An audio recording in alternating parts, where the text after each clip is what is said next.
Okay, hello and welcome to another episode of Hiring and Inspiring. Today's guest is Bill Corbett. Bill is I hope he doesn't mind me saying this, a bit of a veteran in the world of recruitment.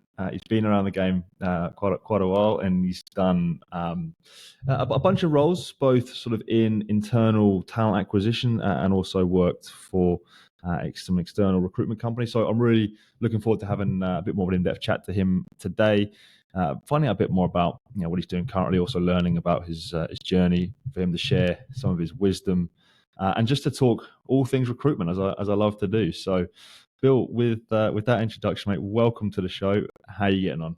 Yeah, thank you very much, Joe. Really appreciate you having me. And yes, going quite well. Going quite well for a Tuesday.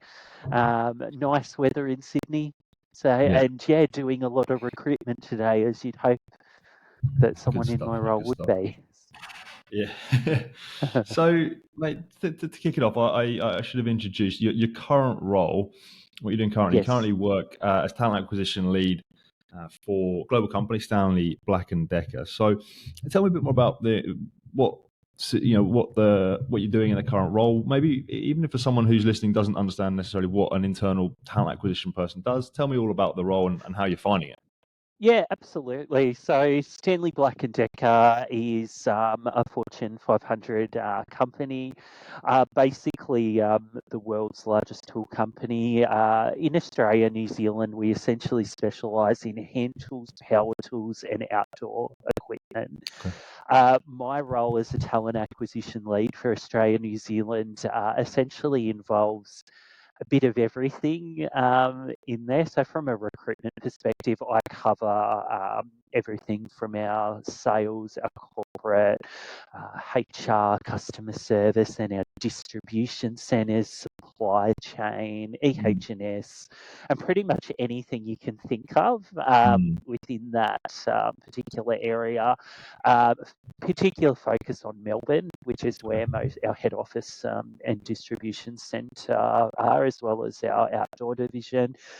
Quite a bit in New Zealand as well for their headquarters as well, and then a few roles scattered around the yeah. place, sales roles and another hub in Queensland. Yeah. So yeah, quite a big variety of things that are Absolutely. covered there. So So what I'd love to know is, and what I think other people might be really interested to know is that sort of the current state of affairs in in the sort of job market and the candidate marketplace. And I know sure. you're working on a bunch of different roles in different industries. So I appreciate there's not sort of a one size fits all answer to this, um, but if you could sort of give a general sort of state of affairs for the market, how are you finding how are you finding it to sort of find candidates for the roles that you're working on? Yeah, it's interesting. I mean, some roles we're getting quite a high volume of applications now.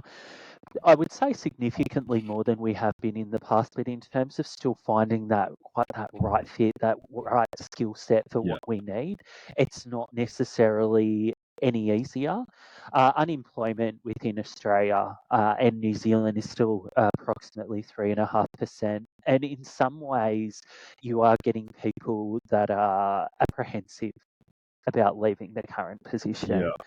The other thing I'm mostly seeing as well is when we do have applications, it's more people looking for, a, I shouldn't say better job, let's say a change of career, but Mm. generally speaking, they are working in some kind of position, not all the time. We've hired a few people recently that were not working at the time for various reasons, so still strong people. But I think there is that little bit of uncertainty in the market. I mean, Mm. the R word's been thrown around. I believe in New Zealand, they are actually technically in a recession, not Mm. so much in Australia. But still, that even in New Zealand, the unemployment is notoriously low at the moment, unless we hear something different from July Yeah. that comes out. So, And the candidates that are, you mentioned it has, job applications in general have increased, a little bit recently. You're seeing a bit more, volume of candidates and potentially looking for a change. Have you seen a sort of any trends in terms of why or reasons candidates are looking for a move recently? Look, I guess there's a few different reasons. A lot of it, I would say, is looking for a culture that's better aligned with what they're after. Yeah. The other thing is as well, businesses change. They pretty much have been in a role for a while and feel that it's time to move, or they say something about our business or our roles that are a better fit for them. I don't know if I could pinpoint one specific trend in that area. So. Yeah, no, that's fair, mate. And so next question is for someone who's maybe thinking about or interested in doing a job like you do, working Sure. in internal sort of talent acquisition. What are some of the main challenges you facing in the current role? Yeah, look, I guess it's interesting because obviously being agency recruited, there are some differences. I think a lot of people think with talent acquisition, it means that you can sit behind a desk and, make the shots and go, no, I'm internal. I can, I say this goes. It's not the case. You still need to build relationships with hiring managers. You still need to prove your worth. You still need to have a big focus on stakeholder delivery. The other thing is, I mean, Joe, you know yourself, there's a lot of recruiters, and the agency model nowadays is probably more around specialisation, so focusing on whatever marketing, supply chain, whatever it may be. In a role like this, you need to have a good understanding of everything. So you need to be across so many roles, sometimes all at the same time, which I guess I admit I have done it a while, so I do it pretty well, but I do certainly have some days when there are peaks where I kind of am like, okay, what am I doing today? I don't actually know. And trying to stay on top and not get your jobs confused, because that's very, very easily to do. And I think the other thing is as well, proving your value to the organisation, because while with an agency role, for example, you have your billings behind you and go, oh, I've billed 60,000 this month, 70,000 the previous month, etc. We need to find ways to essentially show our worth. So some of the ways I consider that is obviously looking at the qualities of hire. I take a lot of pride in the people I bring in to the organisation in any role and looking at what they succeed. So that's obviously a huge thing. But the other thing is as well looking at money saved. So I won't give you specific numbers in a public setting like this, but tracking essentially what the spend would be and what I have saved the business. And in fact, it's something we do across the talent acquisition team, across the APAC region, to show the value that we provide to Stanley Black Decker. You touched on a few things there. Then I was going to ask, some of the highlights, the main things you really love about doing the job. Some of those that meant the successful hires. I'm guessing those are the wins, right? But what is it about the job that you love? Yeah, in terms of, I guess, recruitment in general or talent acquisition in general, is that, I guess, dealing with people. So, slightly off topic, but I worked for Woolworths for a number of years before I went in recruitment. Very, very fast-paced environment. I still remember when I was finishing my degree, we had a very I guess it's in, I don't know if you know the area, it was in Corrimal, down in Wollongong Way was where I worked. Fairly small suburb at the time. Everyone was so connected. And one of my regular customers found out I was graduating and knew that meant I was leaving. And she said to me, you need to get a role focused on people. She goes, you're so good at it. You can add so much value. You need to pick something in that field. So essentially I did. In terms of what I love is that dealing with people.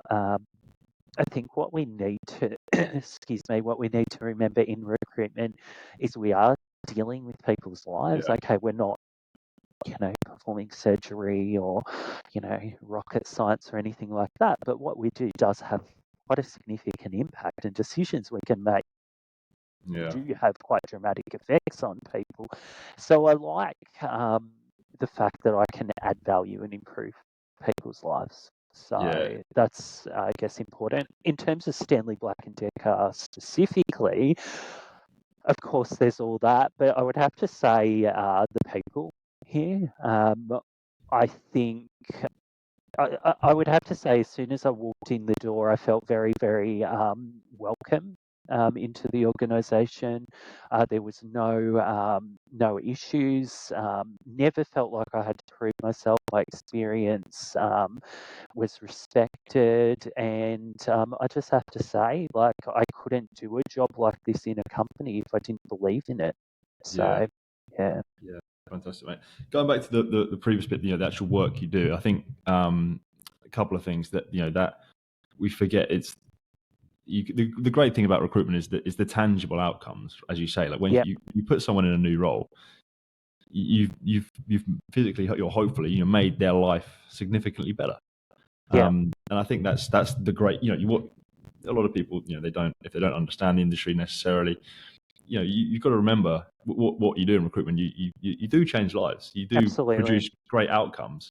And another, just picking up another thing you said, I think a mistake recruiters make is they do forget the people element sometimes. Yep.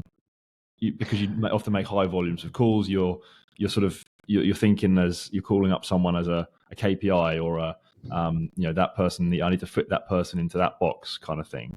And what you're actually doing, at the end of the day, you're calling someone up and moving their potentially their lives about, or you're Correct. whatever. And you might be calling them up on a that might have having anything could be going on in their day. Yep.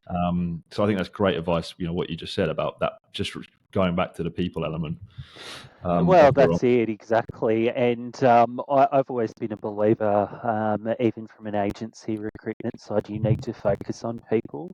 You need to focus on supporting your hiring manager, supporting your candidates. And if you're doing that with passion, the billings are going to come from there. So not every agency recruiter or agency managers necessarily think like that, but that's how I've operated. I mean, maybe that's why I work internal now and not agency. But So, mate, I want to go back in time a little bit. You touched on that great story, by the way, the Woolies story. yeah, Moving. Someone said lit a bit of a fire in you and said you need to work with people. You obviously followed it. Tell me a bit more about that. How did you initially get on? When you first got that first recruitment role all those years ago. yeah. Look, it was a little bit of baptism by fire. Walked in, first office job. I'd only ever worked at Woolies. So supermarket, and then having to be at a desk all day. So for a start, I put on weight because I wasn't standing and running around all day like I was at Woolies. So that was something I needed to modify and actually watch what I ate and exercise. No, but in seriousness, I think it was a little bit of a shock just how fast paced it was. Yeah. It was very interesting. I mean, it was temp. Temp in blue collar, there was some white collar as well, but often it was same day starts. Back in those days, you didn't really look at, or clients didn't really look at resumes. It's like, do you have a forklift driver? Do you have a receptionist? It's even some more senior roles, or do you have a HR administrator? You could send it off and it was just, got this. Oh, okay, yeah, that sounds good. When can they start? So very, very interesting. I've seen over time, though, temp probably become more, I'd say more like a perm process. It's still obviously a lot faster, but the whole idea of sending CVs, doing interviews for temp and contract roles, that never used to happen. They just used to be like that. So that's definitely something that I've seen over time. And that baptism of fire, I know what it's like. Yeah, I think we all do. Yeah. Most recruiters do. How did you react? How did you cope with it initially? Oh, the first couple of months, it was like exhausting. It was actually overwhelming, and even back then, the admin as well was horrendous. Okay. So, absolutely horrendous. So there was that side of things. So I had to become very disciplined and organised around that sort of thing. It was basically how the market was sort of 6 months to a year ago as well. It was that exact same thing. So it wasn't any BD. It was just all candidate, and doing whatever you can to get them through the door, but constant. And people calling all the time looking for people and then having to scramble to find them. Yeah, and that was it's often the sort of the steepest learning curve, isn't it? That first 6 months to a year. Absolutely. In recruitment, you're learning your craft. You're making a ton of mistakes, but you're finding your way. Yeah, But it's correct. when you I don't know, often you either fall in love with it and you make a career out of it, or you don't make it. I don't know if Yeah. that makes sense. Well, I actually took a break about a year in. Okay. I went overseas and spent 2-3 months across Europe and US doing Kentuckies, and then came back and then got a job in a different office in the same company. Okay. So yeah, but So you've done that, external recruitment company experience. You're now working internal. You've touched on a few things already, but what would you say the main differences are to some of these? yeah, I guess if I was to have a look at it, with the agency, right, you've got 3 stakeholders you're trying to Yeah. please, right? At the end of the day, the agency, whether that's whoever it may be, they're your employer, right? So at the end of the day, you answer to them Mm. because, they pay you and you don't have a job if you don't keep them happy. And then you also have your clients and candidates. When you do work in a talent acquisition role, your clients or stakeholders, you're all part of the same company. Yeah. In terms of candidates, there's basically 2 parties that you're managing, and that's not to say that you treat candidates any better or worse, but you do have that, I guess, that obligation to the Yeah. business they pay you, and you need to make sure that it is the right fit for the company. But you also want to do it for the candidate anyway, because you don't want Yeah. people coming into a business and going, "Oh, well, this isn't what I was Mm. promised or what was described to me," and not liking it.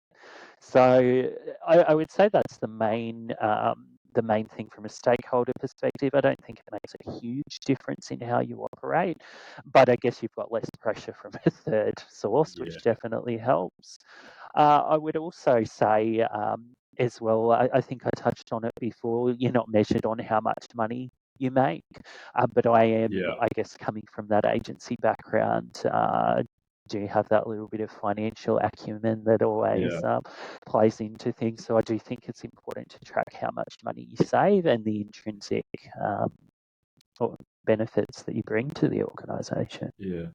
So Do you still sort of see yourself as a salesperson? Because I still think in your role you very much have to sell jobs to candidates, and you have to sell. Say you do screen a good candidate, and then you yeah, think it's a good fit for the hiring manager. You then have to sell that candidate into the hiring manager. But how do you picture yourself still? yeah, that's an interesting one. I don't know if I'd say sales, but I do Mm. consider my role definitely a marketing Yeah. role, which I guess there's element probably of both sales in that, but I look at it as in I'm trying to attract people to work for Stanley Black Decker. Mm. So I'm looking at it from that perspective and that lens of whether it's an ad or whether it's direct approaches, whatever tactic you may be using. The idea of it is to appeal to employees or candidates to become Yeah. employees here. So I don't consider that so much HR function. It Mm. is, I guess, marketing, sales, whatever Mm. term you want to look at. And then when you do speak to a good candidate, you're right. You are having that conversation where you're looking at that person and you are promoting that person Mm. for whatever reason, and certainly have those conversations where people say, "Yeah, I don't know if that's the right person," and I go, well, I don't agree with you. But normally, Mm. with the time I've been here and the people I deal with and that relationship, where we have very honest conversations and we're generally on the same page with things, at least worst case by the end of the conversation. So, Yeah. yeah. Yeah. And without wanting to give away all your secrets, the marketing techniques you use to really promote yourself and Stanley Black and Decker for the roles you're working on. Can you go into some of the stuff, the tactics you do use to make yourself as appealing as possible? Um, Maybe. It's funny, it's a little bit of second nature, and I guess it's the way it Yeah. evolves over time. I guess when I engage with candidates, however that may be, I focus on the benefits of working for the Yeah. business, I guess some of the standard stuff, the role, the benefits of the role, and then I also talk about my experience working with the business and what it is I like working here. So I mentioned the fact that I think it's great people that work here. I trust my stakeholders. I feel very empowered by them. I think the thing is, I have never been stabbed in the back here, and I don't think anyone ever would. So for me, that's very, very important. Yeah. And I probably wouldn't word it quite that way to candidates, but that's Yeah. essentially what I think. And the other thing I have said before is if I didn't believe in the organisation or I didn't trust the people here, etc., I'd go, I wouldn't work here because I couldn't, in good faith, do a talent acquisition job where I didn't believe in the company or the product. So that's probably what makes it easy. So in short, I Yeah. would say it's authenticity is Yeah. probably my Yeah. You're not having to sort of BS anyone. You're just telling the truth about how. Yeah, I'm not very good. Growing up in Wollongong, like, we're not very good at not saying what we think. So I just want to go back to your background in agency, external recruitment, internal. How does that sort of affect you now in terms of, say, if you were to partner with a recruitment company on in roles? Like, do you have like I guess, an appreciation for what they do, or how does it Yeah, affect you? absolutely. Like, I don't see. I think I look at it and go, essentially, we're partnering together, we're on the same team, and I just see it as a extension of my Yeah. team. I am currently utilising someone for a specialty role in New Zealand at the moment. It's all good. We're working together. I Yeah. have had agency recruiters ask me before, a couple of people that are friends have said, "Oh, are you really horrible to agency recruiters?" And I'm like, "I'm sorry, what?" And they go, "Oh, well, apparently a lot of talent acquisition and HR people are really rude Yeah. to recruiters. And look, don't get me wrong, if you call me too many times, I'm not going to be happy because I'm busy. But I respect the profession and respect the people, and I've done that job Yeah. myself. And there's a certain element of engaging with business because that's how you get across. And I find the people that usually no, I shouldn't say that. I have seen cases though of the people that have done that are also the first people to complain when they're out of work that the agency hasn't found them a job. And I've said to a couple of those people in the past, it's like, well, you were always, not very, let's just say not very nice. I had other Yeah. words when they would call. This is what they're trying to do is get people jobs. So you got to respect that. So I think just what you said about you see them as like an extension of your team, and a partnership is so important. I think that's a really good mindset for any external recruiter to get in as well, because I think often they see it as a me against the talent acquisition person, and the other way around, and that's when it is like that, when you're kind of fighting each other to fill a role or whatever, it never ends well, no, and I think you've got to in your head, it's got to be a partnership. You've got to be working together to fill it. You're trying to solve the same problem. Yeah. Ultimately. I mean, in terms of where I am in my portfolio, I've only gone, including this role coming up, so I've been here, it's not 18 months, it's, let's say 15, 16 months. I think I've gone, this is the second time I've Yeah. gone to an agency, and once it's with an agency, I stopped with the agency now, support the agency. I don't believe in going head to head. Don't get me wrong, you might get a little bit of overlap unintentionally, it happens, right? But I'm not the type of person that goes to 2 or 3 agencies at one time, because I've seen that as an agency and how that works. And I think it's just a waste of time. I'll tell you right now, when I was an agency and people would do that, it's like it would go to the bottom of the list. If I had 5 exclusive roles and 5 multi-listed roles, well, which ones do you think I'm going to focus on?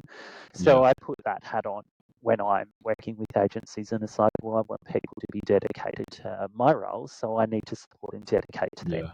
Yes. So, Yeah, definitely a great approach. I like it. Want to touch a bit more about your sort of personal experience. You've obviously a big fan of Stanley Black Decker and the culture and everything you're doing there. You said you're at a point in your life where you're just not going to work for a company that isn't going to be aligned with your sort no, of values and how you want to be operate, work with and that kind of stuff.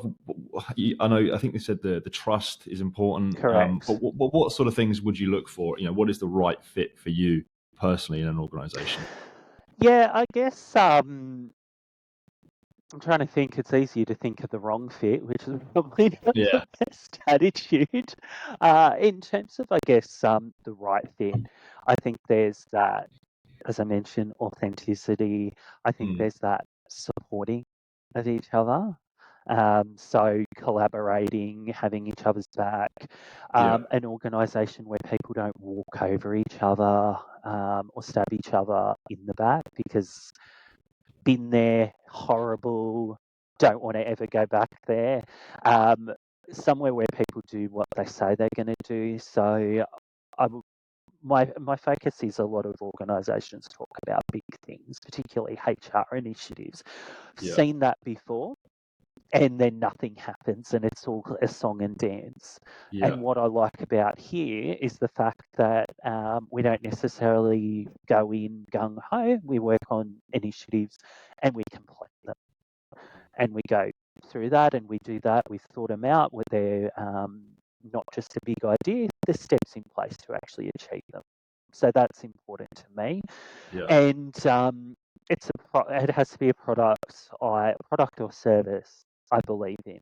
Yeah. So that's really important. So while I'm not exactly the most handy tool person in the world, and I can't be using one of our ride-on mowers to mow my fake grass in my little townhouse, I still respect the products, because Yeah. if you look at what we do, whether it's our hand tools, power tools, or outdoor products, they make a difference in our lives. Like, they maintain our gardens, they build our houses, they ensure that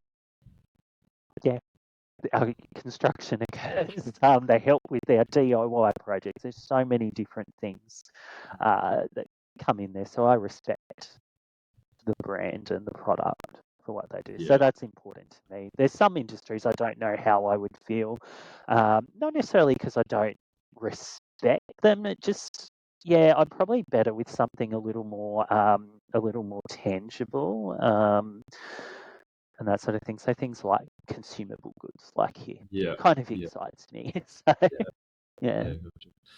And you talk a lot, and I know you're especially an advocate for mental health in the workplace, especially. Correct. Yes. Um, in your opinion, I feel like we're at a bit of a, I don't know if crossroads is the right word, but it feels like there's a lot of mental health challenges, especially in terms of people feeling under the pump at work. What do you sort of feel that companies should be doing in the face of this sort of mental health crisis at work? Yeah. Look, I think in terms of, it's obviously an area that has been gaining momentum in recent years. Yeah. So that's obviously a positive thing. But I think to a degree, COVID, I don't know if that has a lot to thank, but in terms of the increased rise in people who are struggling has been because of COVID and the conditions we had to operate on personally and as a workplace. And I think to a degree people are burnt out because of that. And that certainly impacted people as well. On the plus side, it's allowed for more flexibility with people. So that certainly has helped. Workload, look, at times it has increased. So I think it is very important for employers to manage that. I think, look, let's be honest, I certainly go through periods where my workload is higher than others, Yeah. depending on what's going on, not always in my control. It is what it is, and I manage but I love my job. I think it's important for leaders to be checking in with their people and making sure they are doing okay. And that does extend to the personal realm as well. I mean, I think we're way past the days of where we were saying, oh, don't bring your problems to work. And it's like, okay, Mr. Robot, no problem. But reality is both of them integrate very, very closely together. So I think from that perspective, it's important for employees to take accountability as well. Yeah. Not always if you're suffering from either mental health condition or severe stress or whatever. Not always easy to see. I know that from personal experience, but you do need to look at different things, try and put things in practice, look after your health, see a professional if you need to. For myself, focusing on good food, exercise, try and get good sleep makes the world a difference.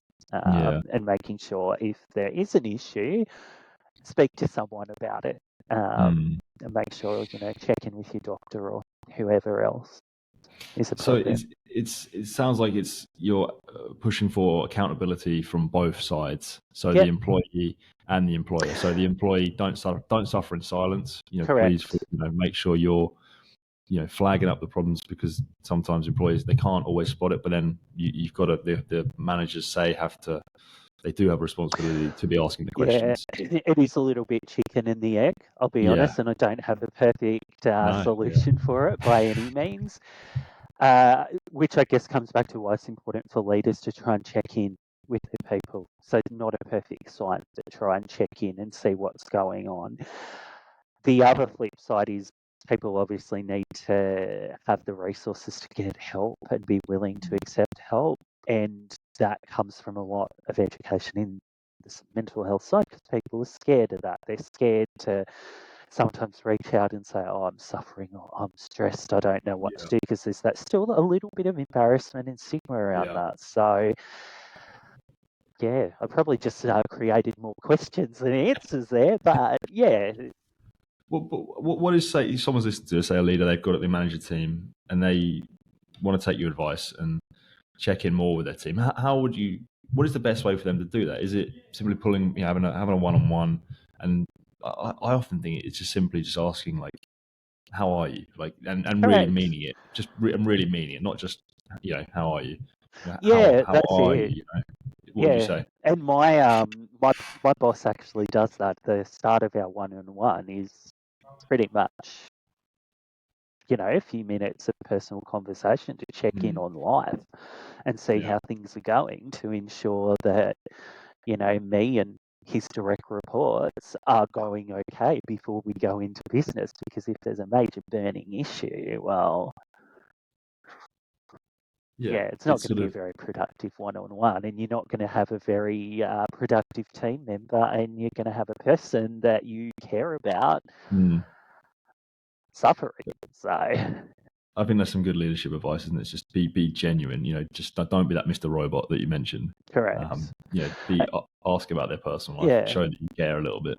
And a lot of people don't know how to do that, I guess. No, sorry, no, let me start again. In terms of being, I wouldn't say not genuine, but there's a certain, we've always had that kind of corporate, oh, you got to behave this sort of certain way in a workplace and all that. Whereas I just behave the same way in the workplace within reason as I do at home.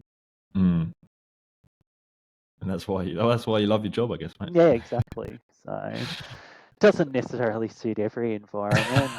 Maybe a bit of an acquired taste. But yeah, as I said to one manager one time, they said to me, "Oh, you've got a very interesting style to a lot of talent acquisition people." And I go, "Well, put it this way: if I come from some investment banking background, do you think I would be the right fit to work here?" And it's like, probably not. Well, I think anyone who works in recruitment has to be a little bit quirky or a little bit. Well, yeah, otherwise we'd do a normal job. Yeah, agreed. Right, really love that. Talked about your past. Talked about what you're doing, currently. and I appreciate you don't have a crystal ball, and not always the easiest question to answer, but the future for Bill Corbett, what does that look like? Yeah, don't know. Look, there's been a few different things I've thought about. Like, I certainly want to stay in this role for a few years. I mean, going back, I was in Kelly Services 6.5 years. My last role was 3 years. So I guess I generally think around that 3 to 5 is there, but it depends on what opportunities arise. I've been in roles where I've managed people before. I don't have any direct reports in this role, but I guess one of my focuses probably would be around, I guess, somewhat, leading people without taking away the focus that I still get to do direct stakeholder interactions and have a few jobs of myself. I don't want to be in a position where I just manage and don't focus on what I love. So that's important. But I'd like to as well get more experience across different markets. So I've obviously got New Zealand now, which some differences, but not significantly different to Australia. So it'd be good to expand perhaps into other areas of Asia Pacific. So. And personally, outside of work? Personally, outside of work, well, I'm married, got a daughter, so that's all. That's all Keeps good. you busy. Keeps me busy.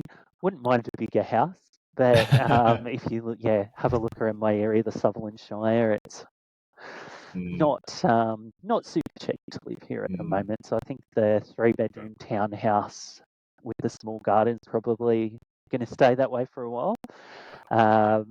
So. Yeah, I don't think any mansions on the horizon, unfortunately. So, and that kind of ties into my last question around the idea of success, which I typically close off this show with. What does success sort of mean to you? You can take that whichever way you like. Yeah, okay.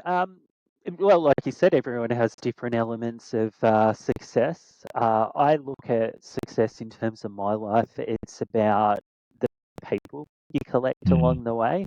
So don't get me wrong, I'm certainly not someone that goes camping or anything like that. I like staying in 5-star resorts and having enough money to, generally speaking, travel. Not so easy in a cost of living crisis at the moment, but that's another story. But I don't need the big bells and whistles. I like to have those strong relationships, strong friends, and I do like to travel and experience. So if I have the opportunity to do more traveling, meet more people, experience cultures, and build strong relationships, that's success to me. Career's great and it is important, but if I don't have that foundation, I'm not going to be happy with a great career if I don't have amazing people in my life. So. Brilliant. Bill Corbett, thank you very much. Really enjoyed that chat.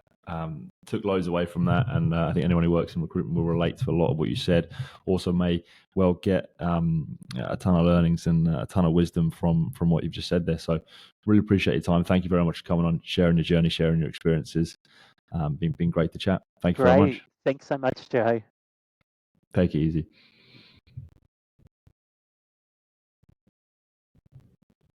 And I think we're done.